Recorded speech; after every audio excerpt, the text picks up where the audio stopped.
Hello, everyone. My name is Kahari. I'm from Port Townsend, Washington, and I'm living on a land called Northstar Grove.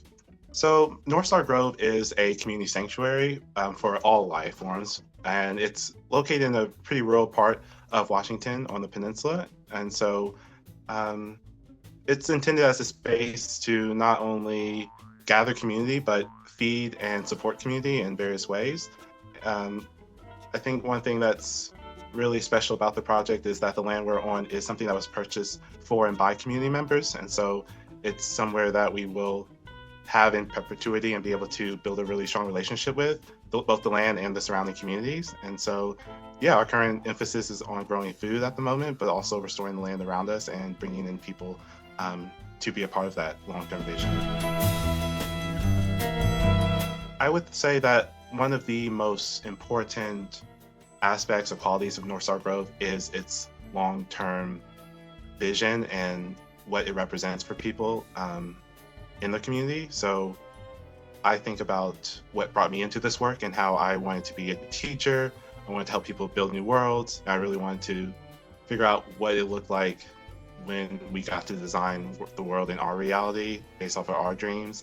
And Northstar Grove has been this place where I get to really embody those dreams. And I think that's a really big quality of this space, is that it's trying to empower people, to remind them that they are free.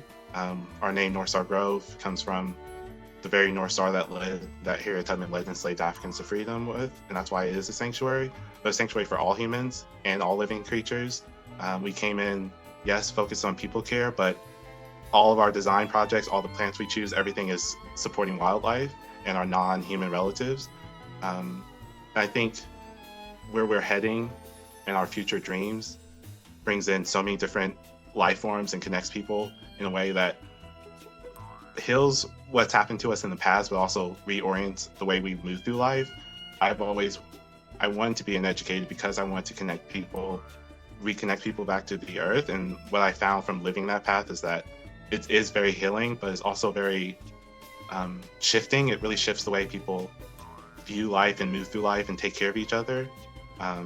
And I just think having a land that's very much owned by community and will be here forever can give people this sense of security and consistency that they can always come back here. This is some place I want to return generations later and know that it became something that took care of people. And we are in very transition times, very intense times of change. And we're trying to find things that can really ground us. And Northstar Grove is this sanctuary in this very rural area that brings in a lot of BIPOC, PGM, LGBTQ people who don't have a lot of spaces to exist elsewhere freely, but they can here. And then they can also gain the skills and everything they need within this community space to remind that they are free and then go out and build what they want to build in the world. That is my long-winded response to that question. Thank you all for watching. I would really appreciate that if you vibe with what I was putting out there to vote for my project. We would really appreciate your support. Thank you.